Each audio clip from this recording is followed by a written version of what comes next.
Welcome back, Chelsea fans, to another episode of the London is Blue podcast, your home for all things Chelsea FC. Nick, Dan, and myself cover all the match reviews from the latest Chelsea matches. We cover the team news and even throw you some exclusive interviews. Thank you already for being an awesome listener, and you know what?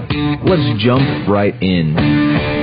Alright, we are back indeed, Chelsea fans, with another episode of the London is Blue podcast. As always, myself, Brandon, joined by Nick, not Dan, who is in Iceland. So we're going to bring in Mike to join us up to kind of round out the crowd. So welcome, gentlemen. Nick, obviously, you, yet again, traveling another weekend, had to go see your Nebraska Huskers football game, and it didn't end in misery. It completely did end in misery, Brandon. Thank you for that. Sorry. Really appreciate that. I got burnt to a crisp yesterday, so I'm recovering. I'm back home, see the family, but yeah, Mike joining us for part one, always a delight. Oh, hey guys, what's up? Nice. Well, not only that, I'm sure if you follow us on social media, you've seen that we are bringing back from the archives a long-lost friend to the pod, Garry Hayes, my man. What is up? Just dusting off the cobwebs. But see, we're lucky because you do a podcast almost every week when you're not running around the United States. So, I mean, this is just second nature for you. It is. I like to talk. That is very true, Garry. The sound of my own voice. What was your... I'm not sure if anyone else likes it. What was your favorite part of the States, really quickly, when you were over? Oh, it's always New York. That's the problem. I get to New York and I don't want to leave. But we did 5 states. So we were Massachusetts, New Hampshire, Vermont, Connecticut, and then New York, and then back to Boston. But yeah, it's beautiful. Vermont's lovely. Completely underrated. I never realised how amazing it's going to be. It is. Them in New Hampshire, maybe a little bit of Maine. You just usually don't get all the way up there. So it was great. For those of you who don't follow Garry on social media, posted all of his stuff. It was fun to kind of see his travels. Obviously, you also get to see him over in the UK, week in, week out as well. Quick plug for the podcast you've been doing is the Chelsea podcast. So for those of you who need more Chelsea podcasts in your life, highly recommend that, and you get to also hear more of Garry's voice.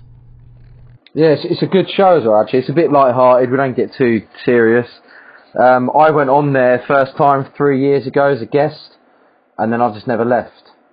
So, yeah, but it's good fun. It's like a round table. One of the guys who does it is a known actor over here called Phil Daniels, and then Andy Saunders, Kerry Levy, and myself with other guests. But yeah, it's a good show. It's light-hearted. We have fun, and yeah, I'd recommend it. No, it's great, especially it's a lot of the match-going fan experience, which for us in the United States we love that, and I would say around the world. Us not in London getting to go. So again, it's a great perspective that we can't provide, and they do a really, really good job with it. Normally we do iTunes reviews right now. Dan is out, therefore iTunes reviews are out. But if you have left them over the international break, we will catch up with you next week. And if you want to be featured on next week's episode with a shout out, go ahead and head over to iTunes and drop a 5-star review. From Patreon, I dropped the ball last time, so I'm catching up. So we've got Daniel, William, Brendan, and Matthew. All of you, huge shout out. Your rewards are in the mail, or you've already reciprocated with your questions. So kicking it right off of the bat, we like to do maybe a little open-ended question. We pulled this one from Instagram. This is J8.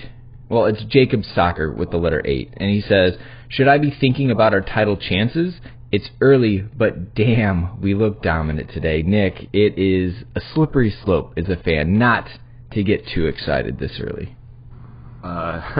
For those, and Jacob, I love the enthusiasm. So I'm going to preface my next statement with that you are live on your cloud 9, my man. Life is all about setting expectations. If you set your expectations at top 4 and we win the title, then everything is the best thing ever. If you set your expectations at winning the title and we finish top 4, it's fine, but probably not as enjoyable. So whatever you have to do to meet your personal kind of level of expectation, set them there, and we'll just see where the season goes. Gary, I mean, where are you at in the process of making T-shirts versus already sticking to top four? For sure. Well, it's not necessarily a direct answer to it, but what I'm just happy with is that the way Sarri has united the fan base again. I think that when Conte was under the will he, won't he cloud, that there was a group of fans that wanted him gone because he wasn't doing himself any justice with the complaining in the press, and then there was a group of fans who I was part of, not necessarily arguing with people. I just wanted him to stay because I appreciate his passion and what he'd done for the club. But Sarri's come in now, and that's all forgotten. It's been forgotten very quick, and he's done it the right way by winning matches, not talking in press conferences, not sticking his nose into other managers' business or complaining about this, that, and the other, or being outlandish. He's just got along with his job quietly, and now here we are, mid-September, 5 wins from 5. So I think it's positive. No one was expecting it, and long may it continue. All right. Well, you know what? Either way, we are going to ride this as long as we absolutely can. But before we get into the actual match review, Nick, we do have probably one of the most exciting announcements we ever get to make in the last 2 seasons we've been doing this. Correct. I know that we've been teasing our next London trip for a really long time, and partly because we were working on some final details and ways to lower the cost of the trip and everything like that. So after going back and forth with our partner XL Tours, we are excited to announce that we will be back. We'll be taking another trip to London, this time over the festive period, which will extend from the 28th of December to the 2nd of January. We're going to see our first away match as a group, which will be at Palace, which is a fun atmosphere and something that we're really, really looking forward to. And then a home match against Southampton on New Year's Day, which will be following what I'm sure is going to be an epic New Year's Eve in London.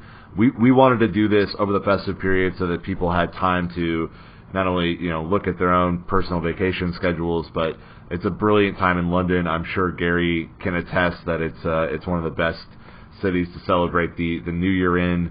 And we're just really excited to do 2 matches and really kick it off in quick succession. So all the details that you will need to know are going to be on our website.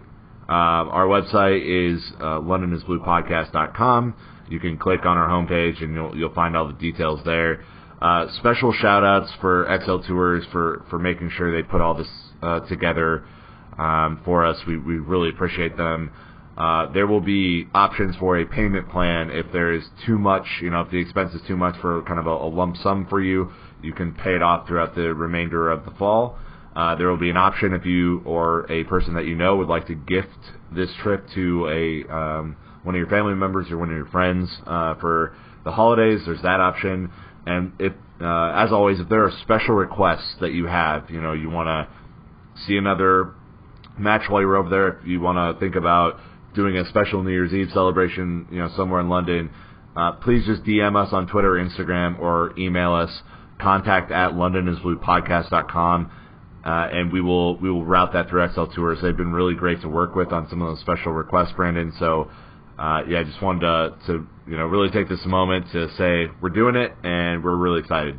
Hell yeah, this is the best part of the year when we get to go over and actually watch Chelsea play. I mean, Garry, what do you think about Palace away and Saints at home? I feel for you guys having to go to Selhurst Park. It is that and Turf Moor are probably my least favourite stadiums in the UK. Selhurst Park is it's in London, but it's not really in London. It's like saying... Garry, we're trying to drum up enthusiasm here. Yeah. No, but it'll be a great experience, seriously. It'll be a great experience for you to go there, because you'll go, oh, okay, I see. Because it's a really traditional old football stadium, right? So you guys are used to going to Stamford Bridge and you see it, and it's well connected, and it's a nice, nice stadium. And you go to Selhurst Park and it's a throwback. Now, some people really like it. I have this debate and argument with people where they're like, oh, pull your head out of your arse because, you're just used to these new glitzy stadiums and shiny and new. So you go to Selhurst Park and you'll get a taste of what football was like in the 70s. It's an armpit to get to, And when you get there, it's horrible. The views aren't great, but it has a really good atmosphere. But I'm talking from someone who's always had the comfort of going there as a journalist. So I'm sat in there and I'm complaining about the tea's not hot enough and I don't have a screen in front of me and, where's the heater or where's the aircon? So, I'm talking first world problems. Yeah, well, let's say, and for us, we were excited when we were planning it, is that it is in London, so it'll be easy for us to travel to, London in quotation marks, as you put it, Gary. And yeah, from the people we've talked to, it's a very traditional ground, so I think it'll be really fun to kind of get that different perspective. Yeah, definitely. But most importantly, we were trying to line up as best we could 6 points, so knock on wood now. Yep. That's what we're going for. But seriously though, I would recommend it because it's an experience. And you go there and you'll love it for the same reasons that I loved in Vermont the decrepit barns as we were driving through all the farms. And I was chatting to people going, "Oh wow, your barns are beautiful." And they're like, "Really?" I was like, "Yeah, they're amazing. Like, why aren't you renovating these things?" Like, we want to knock them down. I was like, "No, you want to keep them up."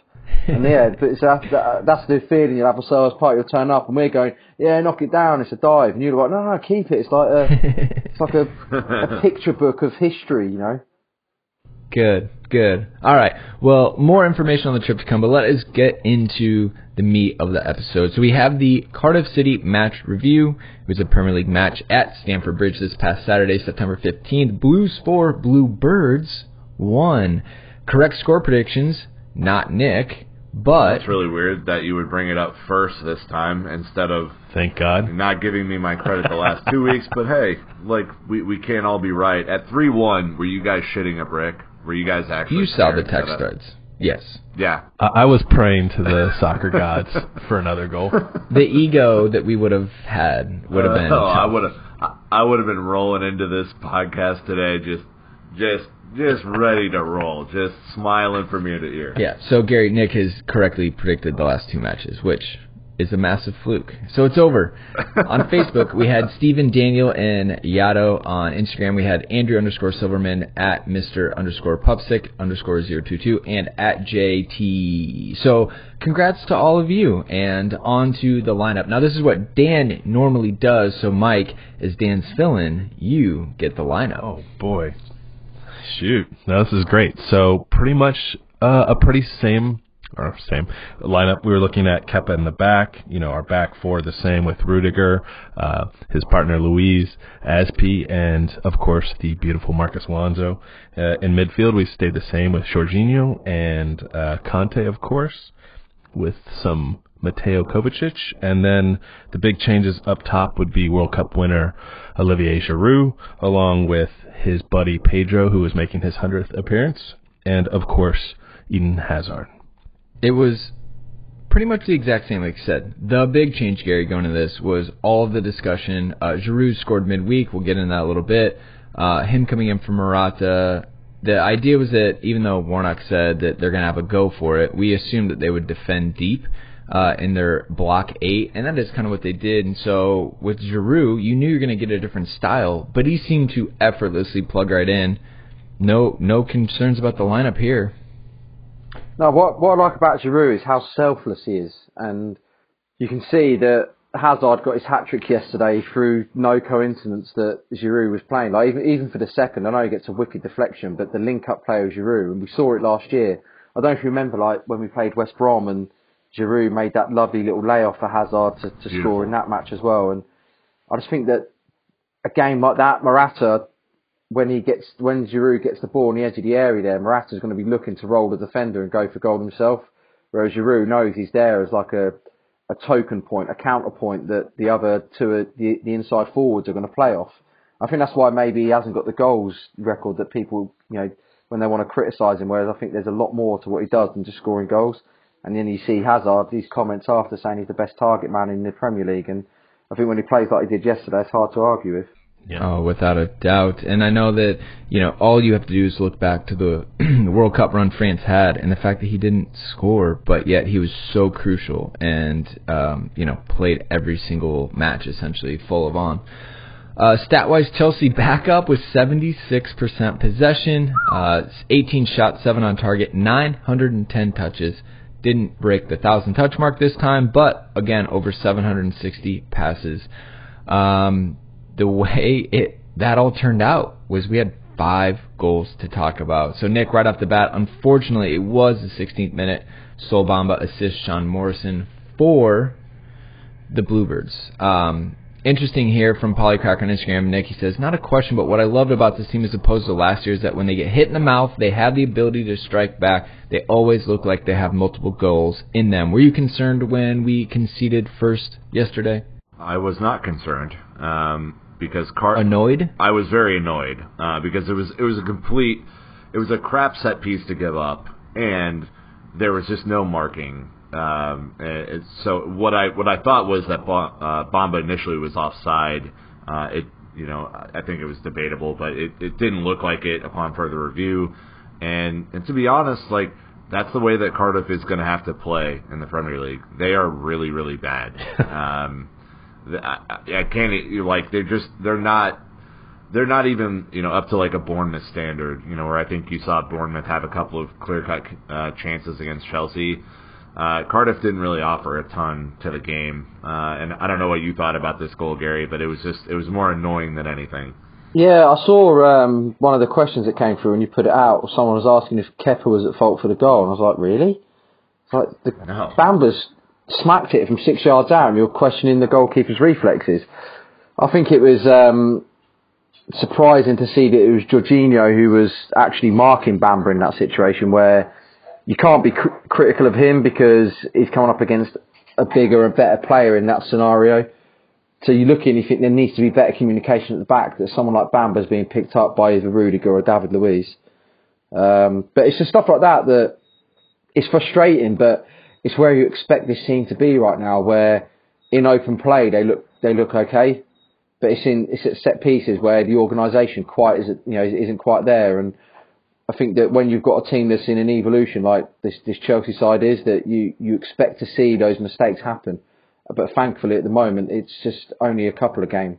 But it's one of the areas too, though. And just to pick up on your point, I think that Azpilicueta, as the captain and as a vocal leader in the team, I think he needs to even up his game, maybe overcompensate in areas on set pieces, because it just seems that there are a lot of guys looking around, even after some clear-cut misses from our previous 4 opponents.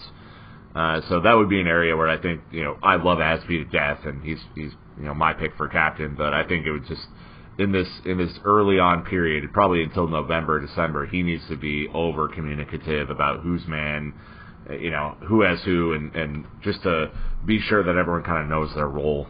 Yeah, that's the sort of thing that gets ironed out on the training ground. I don't know whether they are practicing set pieces. I imagine they would be, but that's the sort of thing they sort out there. And it doesn't even become a question of leadership. It becomes a question of just like the individual players just stepping up and taking being accountable for what they're meant to be doing. In that area, you're in the width of the 6 yard box. That's where you expect your centre backs to be, set piece or not. Because even if the ball is getting pumped in, where it's something Cardiff have clearly worked on, that will get the ball out wide where Morrison can put it in to pull him out of position and Bamba arrives, from one big man to another. But I think that teams, it's not necessarily zonal marking, but teams should just be wise to that it's the second ball that's killing you, not the first. So when Morrison does put it in, the other guys should be there to be clearing it out. So it's just one of those that they work on. That they should be working on that in the training ground and getting ironing out those issues. Because I think that the biggest concern would have been whether a team of Cardiff's ability were carving Chelsea open from open play, and they didn't.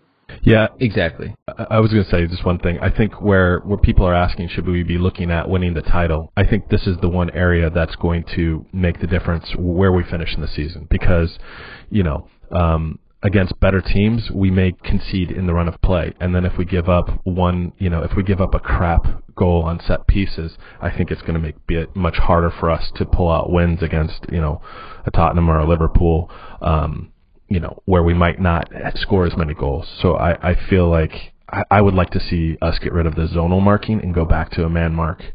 That's just my personal preference. Happy to get into that a little bit later, but I'd like to move on to the good part of the goals, everybody. That is right. In the 37th minute, Eden Hazard assists Olivier Giroud. Olivier Giroud. 44th minute, copy-paste, Hazard Giroud again. 80th minute, Eden Hazard, no assist, but Willian did draw it, so got to give him a little shout-out.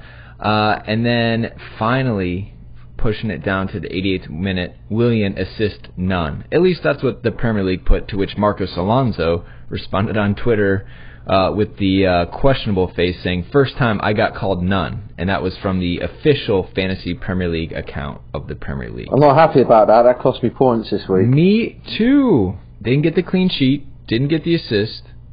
We got hosed, Gary. And the thing is, points are, from players like Alonso, they're so valuable to me because I'm in a mini league with my colleagues at work, but I refuse to pick any players from top 6 teams, apart from Chelsea, obviously. So everyone else is like always roaring ahead because they've got Aguero or whoever. But I refuse to make points out of Aguero scoring goals. So I think, well, that's directly affecting Chelsea. So when Alonso gets an assist and doesn't, I'm like, man, do you want to sort this out? Because, I just had Hazard as captain. I've got a good 40 points. The rest of my players have failed, and I need those extra points. Yeah, that's where I'm sitting. I would like to point out, though, pretty exciting, that Eden Hazard went from outside the top 10 scorers in Chelsea's history with that hat-trick, moved him up to 9th on the list. So he is now at 94. The next person above him, George Hillsden, is at 108. So still a ways to go, but I'm sure he could close that gap this season if he just keeps on shooting. Lots of questions, guys, about Eden Hazard. Killian_SB say, what does this man have to do to get on the Ballon d'Or shortlist? Weirdly enough, Zane on Instagram asked the exact same question as Tosser of Coin on Twitter, saying, since the beginning of the World Cup, has Hazard been the best player in the world? On current form, is anyone better than him right now? Well, I mean, Ronaldo did just finally score his debut goal at Juventus. And then Reed on Patreon saying, Hazard's stock probably can't get any higher. Is he going to sign an extension or will he be sold this summer? I don't even want to think about that. So to me, putting it in your court, Gary, with Eden Hazard obviously flirting heavily with Real Madrid, it didn't happen. His commitment level and his reaction to everything, I think, is where I'm most impressed, where we've seen a lot of other players maybe kind of fall off a little bit. He has come back stronger than ever, really. Yeah, maybe. Do you think Sarri has a big influence with the style of play? Yeah, maybe he's happier. And see, it's the thing is that, we're talking about the Chelsea podcast. People listen to that will be like, they know I'm not necessarily on his back, but he just disappoints me because we know how brilliant he is. And people get confused thinking I'm saying that he's rubbish and I don't rate him. No, of course I rate him. He's the best player Chelsea have got by a mile. But what my frustration is with him is that he just doesn't do it enough. And, to go on back to that idea of what has he got to do to get the Ballon d'Or, well, he's got to do it against teams that aren't Cardiff. And, I know that he does do it against them. You get a highlight reel of Hazard and you'll see him winning an amazing penalty against United in the FA Cup final, or you'll see him putting Coquelin on his arse before running half the length of the pitch to score an amazing goal. But then they are just highlights, whereas I think that and I don't say this is a criticism of him, it's just he enjoys football a bit too much, where he's just like, look, I'm just happy to be knocking the ball about and playing, whereas you look at someone like Messi, you look at someone like Ronaldo, the players that he's getting compared with, and they see it as a ruthless business.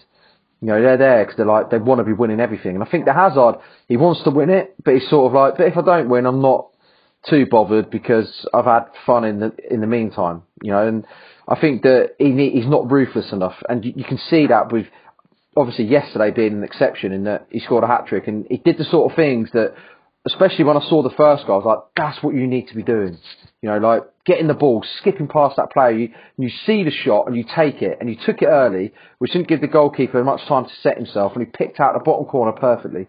And you see that and you think, if you do that more often, you're getting 30 goals a season because you're getting yourself in those positions. But then if you go back a few weeks, when we played Newcastle, there was a moment right on half-time where Kante slotted him in. And he just wanted that extra touch to take it round to Bradker before shooting. And then he ended up not getting round him, the shot, and it was all blocked. And that's the other side of him that I see that just frustrates me a bit. So, I think that he's doing very well at the moment, and obviously Sarri's system's helping him. And maybe we might see it that he scores more goals and is a bit more ruthless this year because he's playing under a manager who believes in him and believes that, look, you're the maverick of this side. You should be able to go out and make us work, and we'll worry about Kante and Jorginho and Kovacic doing the defending. You just stay up there. You do what you've got to do. And if that gets the best out of him, then great. Because I think as much as I might want to put the boot in at times, you've got to concede that ever since he joined Chelsea, he's never had a manager until now that's played the system that gets players like Hazard scoring goal upon goal. Because he came in under Di Matteo and it was all shaky, and by the November Di Matteo was gone, and then Benitez came in, and that was all about consolidating for the rest of the season and just getting to the top four, which he did. Then Jose comes in, and we know what happened there. Yeah. And then Hiddink was again a season of consolidation after Jose went. And in his first season under Conte, he was incredible. The way that he had him playing, he spoke highly of Conte, and then just last year something went wrong. So you look at it and you think, okay, what Sarri did with Napoli, Hazard is a Sarri player, isn't he? So let's see what happens. But if he continues like he is, then you can put him into Ballon d'Or contention, come the end of the season. But 5 games into the campaign so far, I think that's just fans getting too excited, which is fine because that's what we do as football fans. And I agree with you. Gary, I think where I rate Eden Hazard, and I'm a big LeBron fan, so I'm going to make the connection here. LeBron, and for those who are big NBA fans, you'll understand this probably. LeBron didn't really become LeBron until the 2012 Eastern Conference Finals against the Celtics, where he was the Heat were down 3-2 and had to go win Game 6, and LeBron put up I think it was 45 and 20. Like, he had a crazy game, almost killed Jason Terry with a massive dunk. And it was from that moment on where he just kind of, I think just turned a switch in his brain where this is who I am now. If I'm a villain, great. If I'm a hero, great. It doesn't matter. What I really am is the fucking best player in the world. And I think he let go of a lot of the baggage that other people put on him and moved that into a place where he could be productive with it. And what I hope Hazard does, and I don't know if there's a moment or if it's just, if the World Cup was that moment maybe or something, but it feels a little different right now. It feels like he's taking it up to another level. And maybe it's the system, maybe it has something to do with his leadership abilities maturing over time. Like, I'm not 100% sure what it is.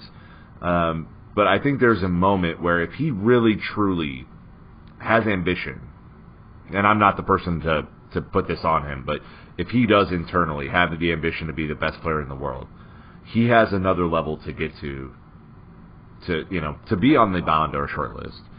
I think he has to do more in goals and assists and winning moments. The moments that Gary was mentioning earlier that are like ingrained in your brain, where Hazard in the 90th minute when Chelsea were drawing with Manchester United, and this is the match that's going to put him on top to win the title, that he has the game-winning goal.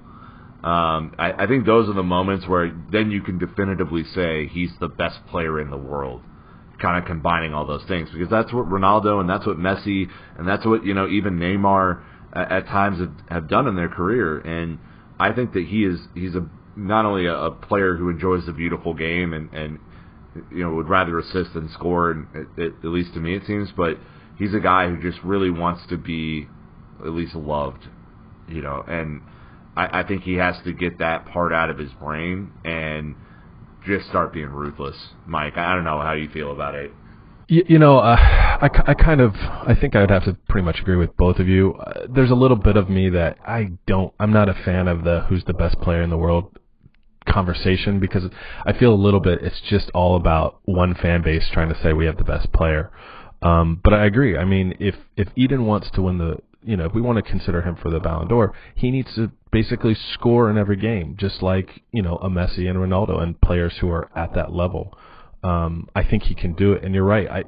The thing for me, I wonder if it's almost I might get hammered for saying this, but I'm wondering if it's a Belgian, like, kind of, it seems when I look at some of their best players, it's either you have players like a Lukaku and a Kevin De Bruyne, and that know they're elite players but don't want to put in the super hard work to fight for it. And you have Eden, who is a fantastic player, and we know he puts in hard work, but it's just like they're just a little bit off of doing that final package. Where you're right. I mean, Ronaldo demands the ball. Messi demands the ball. They have that killer instinct, and I wonder if it's a little bit of a laissez-faire, like, I'm happy to win, I'm happy to do my thing, but I don't know, he's just missing that top gear for me, and I hope that we see it this season.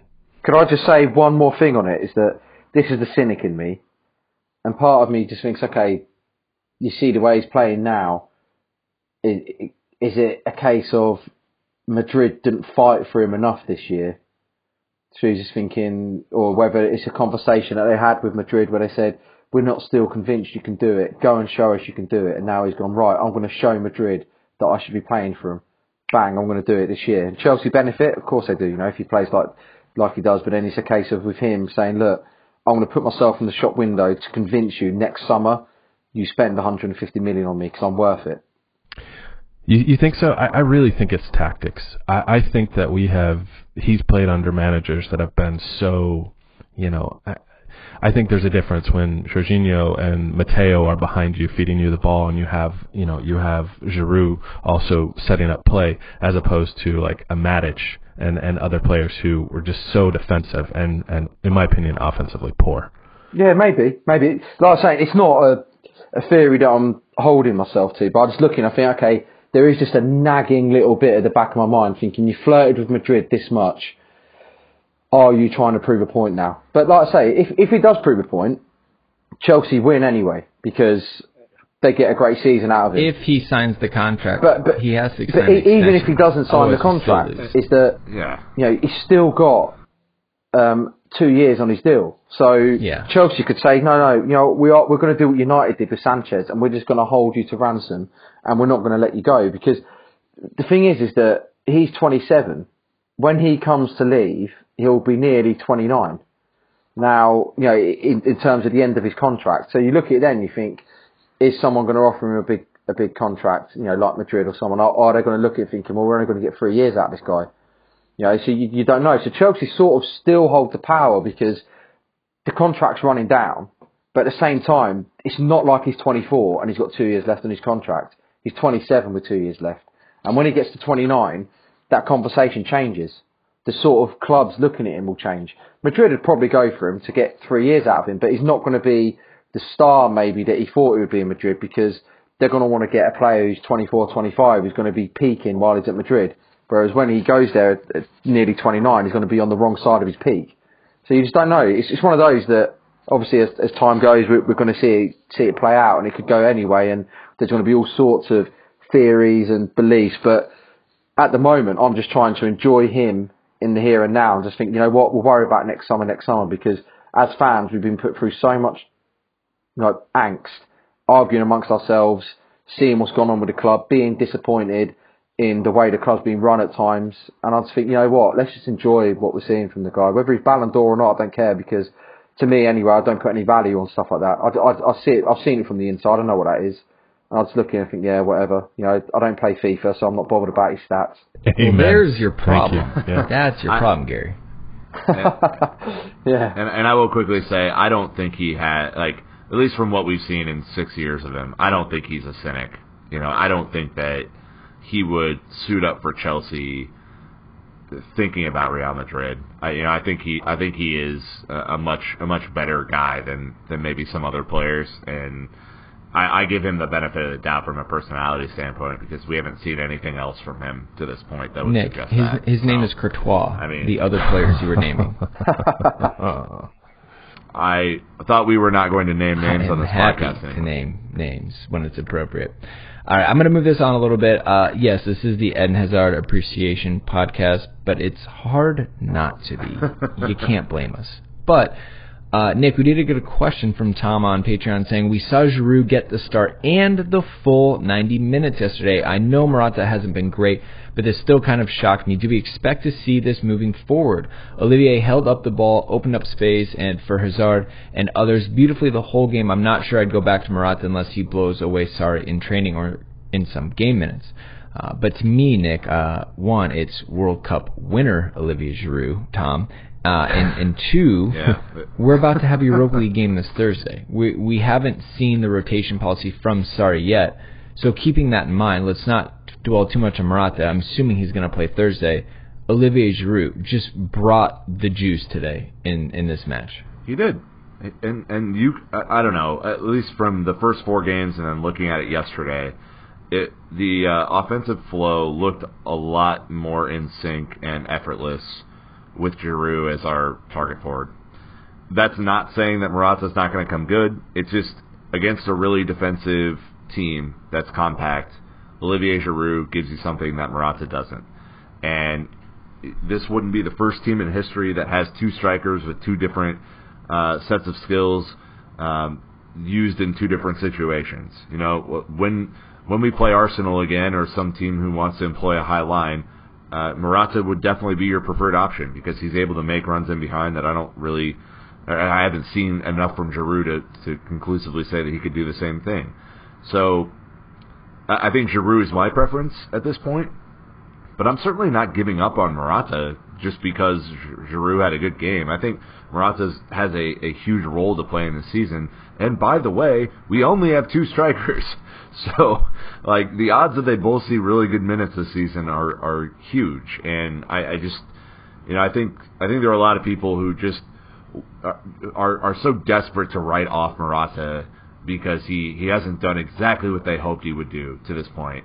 And, like, I get the frustration at times with that, but I also think you just have to root for the team. Like, just root for the team. If we win 4-1 with Giroud, great. If we win 4-1 with Morata, great. Man, like, the angst that we see on Twitter about Morata just needs to calm. Okay? 100%. Yeah. No, for sure. And I want to clarify before, you know, Mike and Gary get in on this, is that this isn't exactly to put down Morata. It's to say Giroud played 90 today. He did a hell of a job. He did a great job. What do you think about it? I mean, to me, like Mike, the fact that Giroud pulled off essentially a jumping Cruyff backheel pass to Kovacic, I didn't think he had that in him. Yeah, he also had those go-go gadget legs to get that assist to Eden.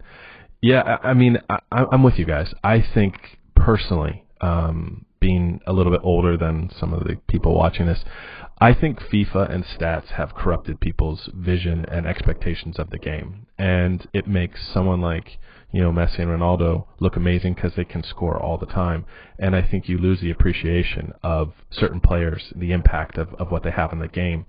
I think if we went with a hockey style stats, which you had that second assist, I think you would see much more impacts of players like a Giroud, of what they're truly doing with the game. And he, you know, we'll stick with the NBA references. He's kind of that Karl Malone, where he's that big man and he can shoot it from outside, and he's looking to make those dishes and those passes, and it's not all about him, you know, about his personal, you know, points. So I agree 100%. And again, the argument goes to Willian and Pedro. It does not matter who is starting as long as Chelsea is winning, and that's where I stand.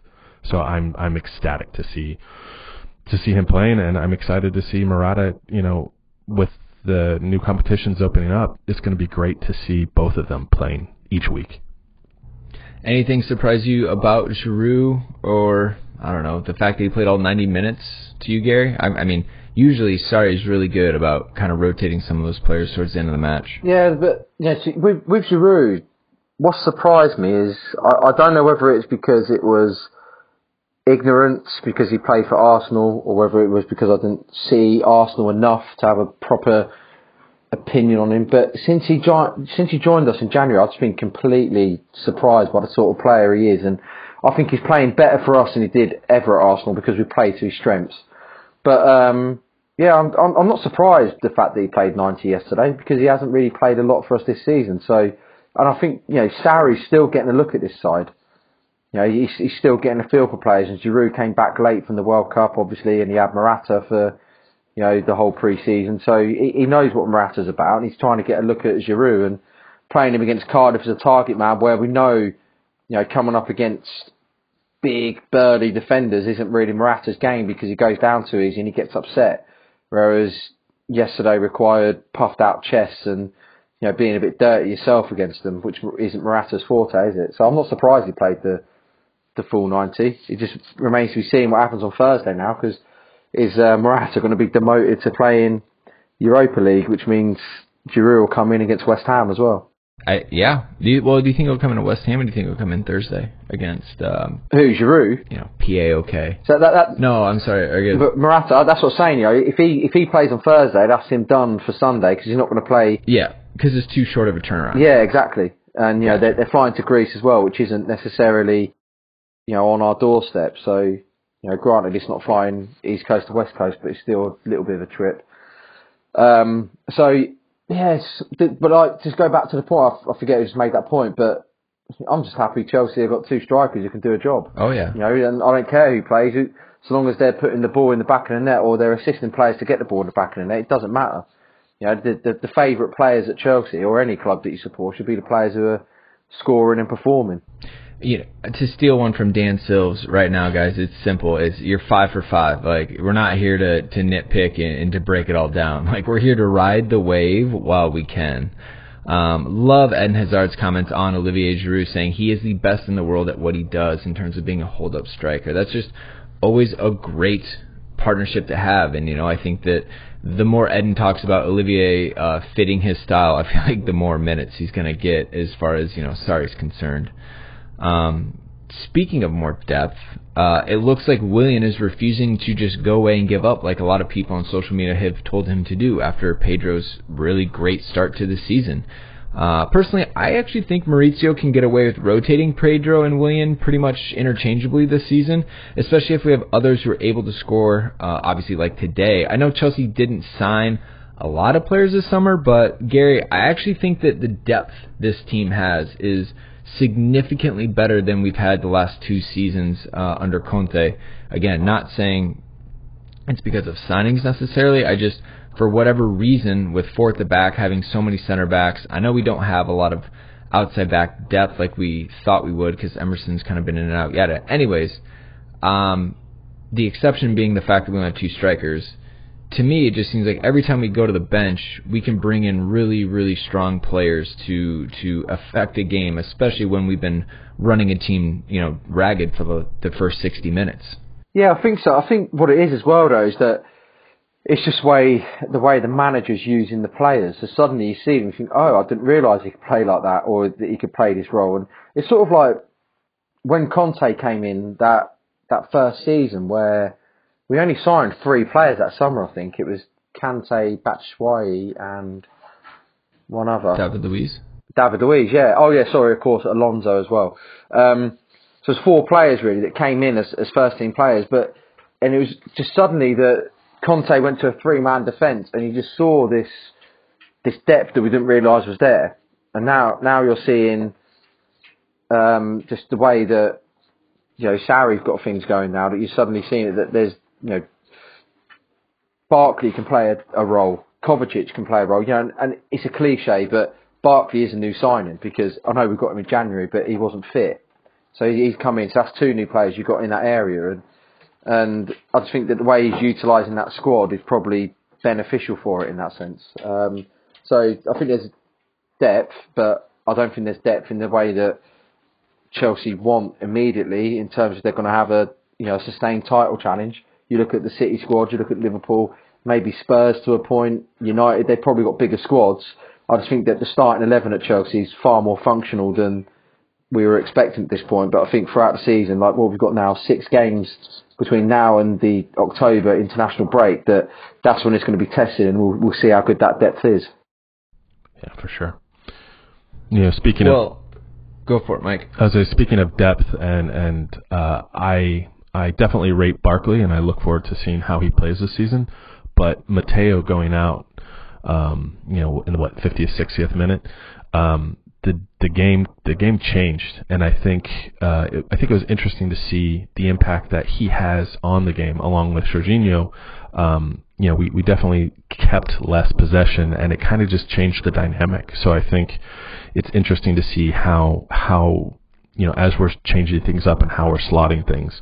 I think Mateo is another one of those like really undersold players that just has a huge impact of keeping things calm and keeping possession.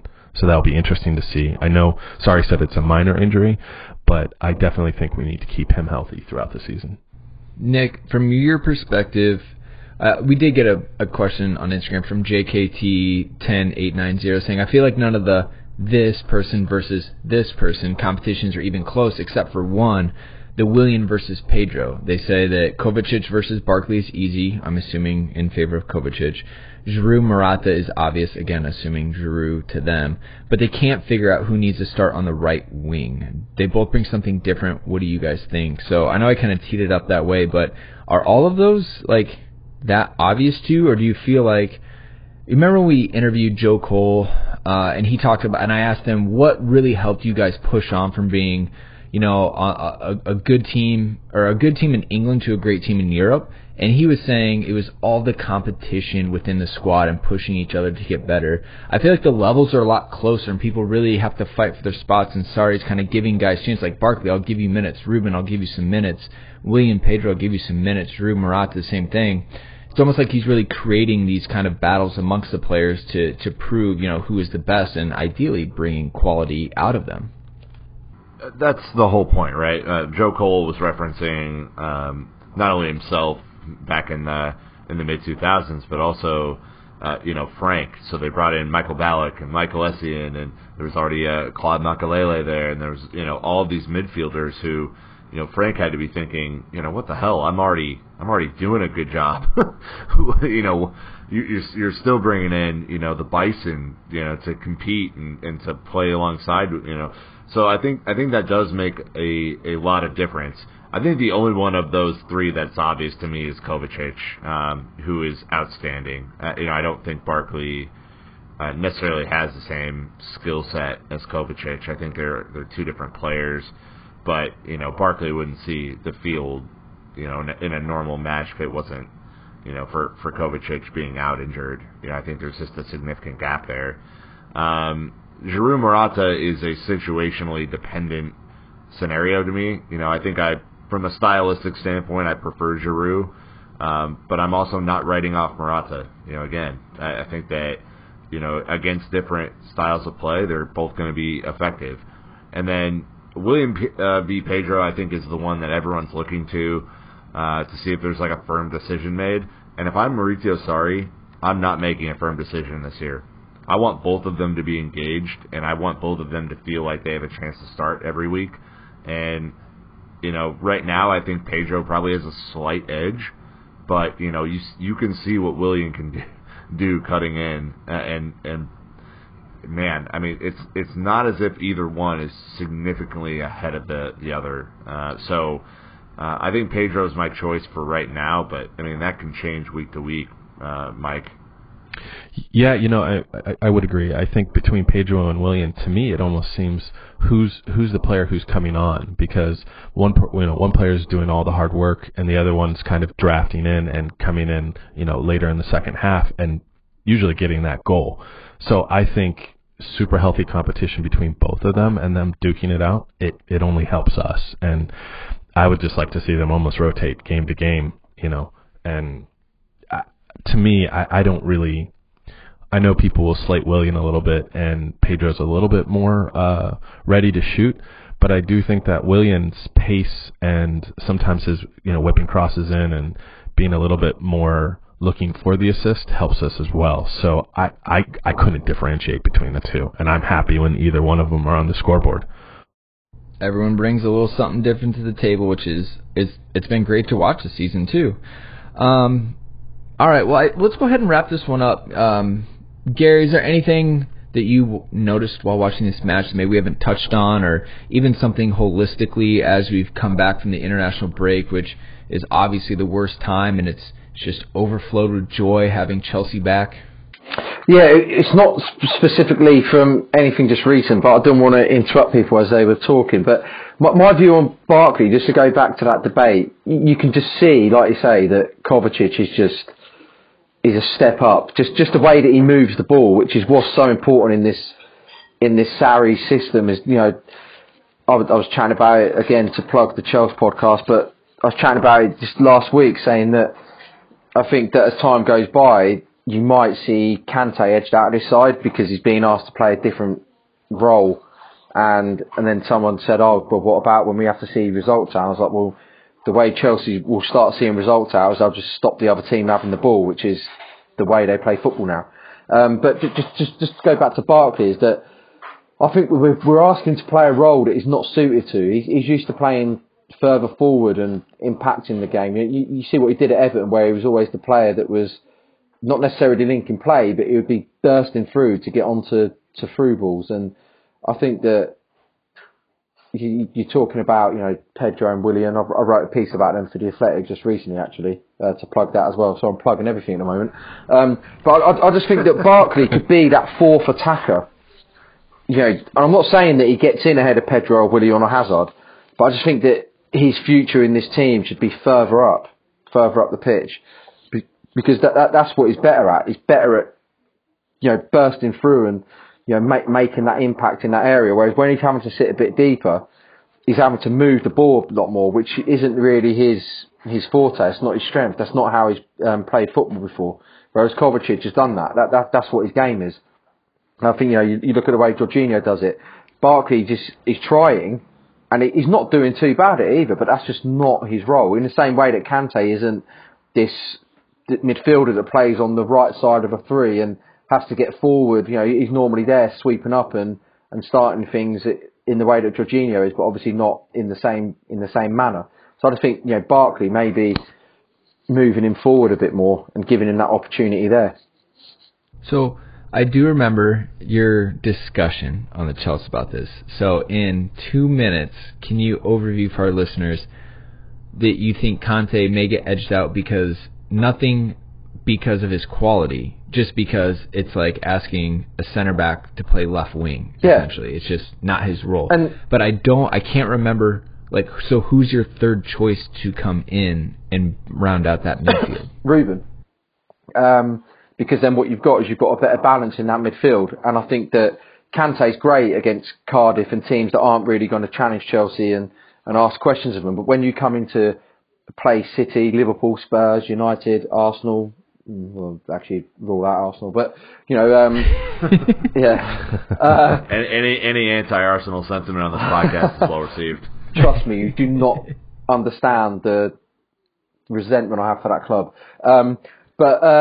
Yeah, I just think that Ruben, or even Barkley maybe, because you don't necessarily want two masters in possession having a third one there, because then sort of you've got too much of a good thing. So maybe Barkley replacing Kante in that sense, so he's the one getting forward, and Kovacic and Jorginho the linkmen. But I just think that Kante, as much as he tries, and as much as you can admire the endeavour, he just hasn't got it that you need that midfield to be creative, because there's not a lot of goals in this team. You know, I know we've got 4 goals against Cardiff this weekend, but there's still not a lot of goals in it. And you've got to look in, you've got to think, where are those goals coming from? And you can start ticking off where they're not coming from. And it leaves you with a small group of players where, you know, you look at Liverpool, the goals come from everywhere, from midfield, from that attacking three.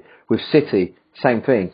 You know, that they have De Bruyne sitting a bit deeper in that midfield with Fernandinho and David Silva, and they all score goals.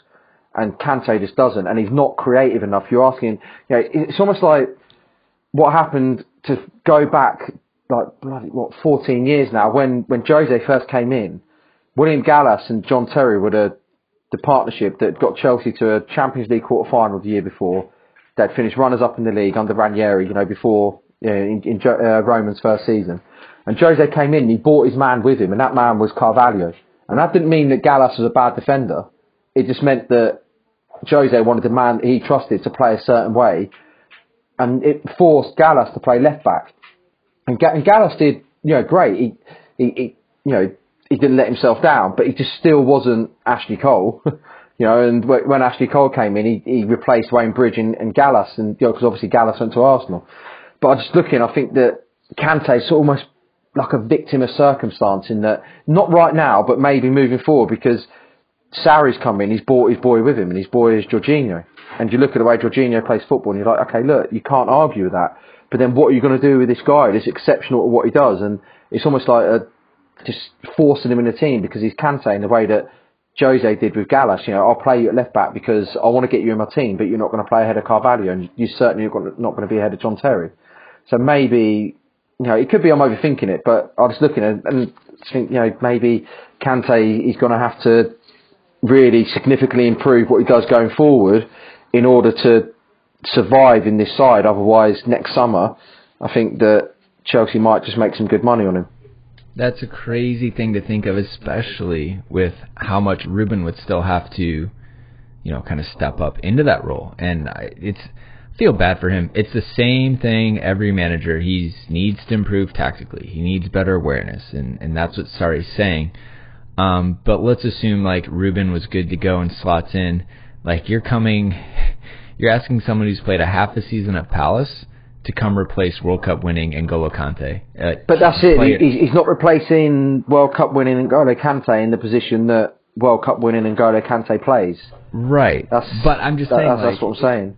Yeah, it's the expectations, though, I would say, or maybe like just the surface level look of it. It just sounds ludicrous, and that's why I was kind of pulling it back to say again, it's different circumstances, different positions, different styles. But anyways. The original rant was good. Go back to the Chelsea and listen to that. Nick, go ahead, defend your boy. I need to pop back really quick. And I think it's just I understand where you're coming from, Gary. I think that if all things remained equal and Maurizio Sarri wanted to play exactly like he played at Napoli at Chelsea, then I think your scenario could very well play out.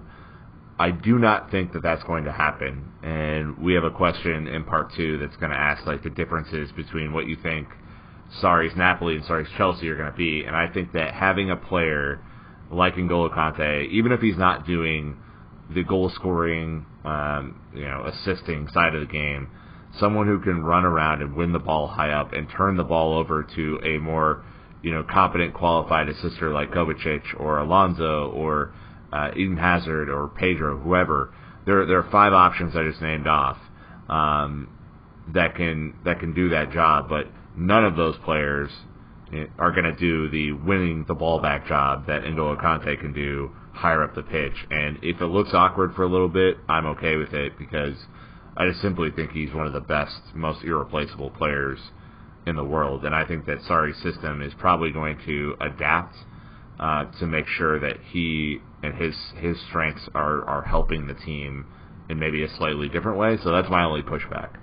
What I would say to counter that slightly, again, it's not something that I'm particularly predicting, saying, this is definitely going to happen. I was looking, I think, where do you fit in? Because if you look at Liverpool and you look at City, just to compare them, because they play a similar style, they don't have a player like Kante. But what they do have is they have the other players that are adept at doing their jobs in winning the ball, and that they work together and they hunt in packs to win the ball back. And you saw like City yesterday against Fulham, the way that they would turn possession over so quick. But you look at that City side, and yesterday they had David Silva, Fernandinho, and I forget the other one who was in midfield. But then you had Aguero, Sterling, and Sane. And they don't have a Kante. What they do have is they have these players that are incredibly, gifted in possession, so that when they do have the ball, they make it count so much, and they make it count, so significantly. Whereas I think that Kante, it's what he does on the ball, this going to let him down, I think, moving forward. And I think that Sarri is a wise manager. He's shown that. And he might adapt his system as time goes on. I just think that if Chelsea carry on playing like they are, it's going to be very difficult to put someone like Kante in there. And just to go back to the idea of Ruben, is that the reason being is that in that system he's able to play as that number 8. He's able to really bomb on and run in from deep and and play that role that he did in the youth teams at Chelsea, which was his role, and it's sort of changed over time where he's been misused and abused by managers. And I just think that, I know I'm biased because I absolutely adore the guy. I love him, and I love the way he's come through at Chelsea and everything else. But I just think it's sort of set up for him, but he just needs that confidence of a manager. All right. Well, as Garry did clarify earlier, he does not play FIFA and doesn't understand putting all of the stars into one team, even if they don't fit. Kind of like the FIFA 11 of the season. It's never an actual team. It's just the best players. But I do appreciate your pragmatic approach. Obviously, there's going to be a ton of debate over this. Would love to have that discussion online. Garry, what's your Twitter handle so we can make sure we get it funneled the right way? Garry Hayes with 2 R's. Loves a good poll.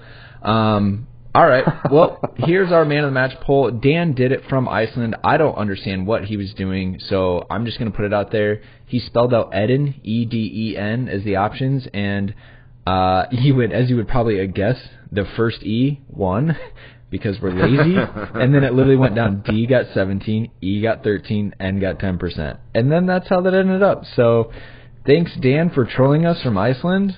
I don't know. Nice. Dan. There was only one player, and in a hat trick scenario, praise be to Ed Hazard. No doubts.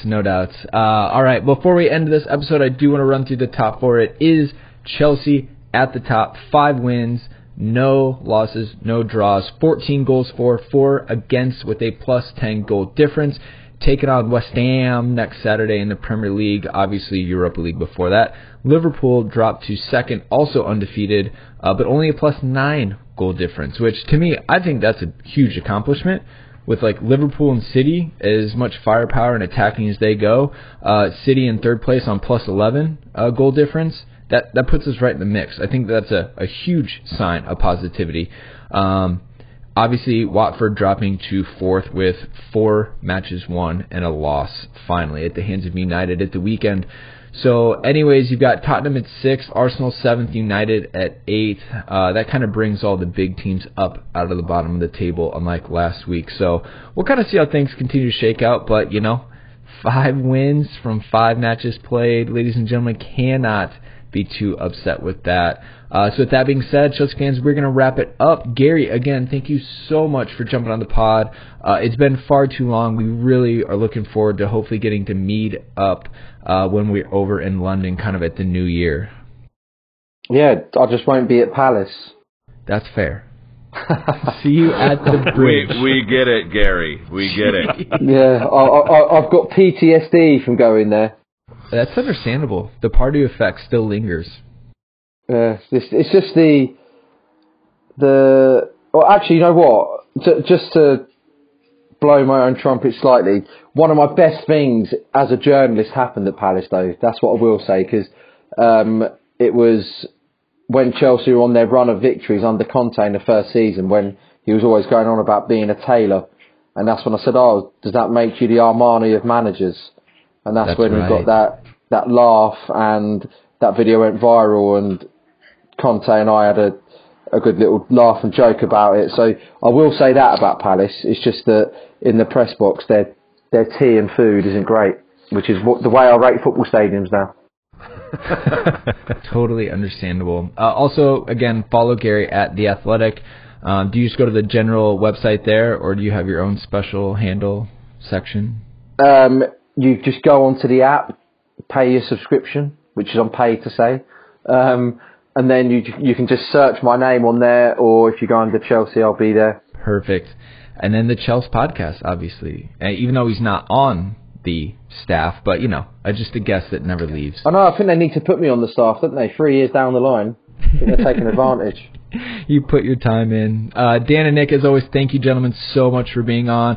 But Chelsea fans, that's a wrap. Welcome back to Premier League football. It is here. No more international breaks for a while. But until then, we're going to be back after, maybe Europa League. Looking at West Ham for sure. So make sure to catch us and follow us in. Part 2 coming out tomorrow, just as you want. So until next time, Chelsea fans, you know what to do. Keep the blue flag flying high.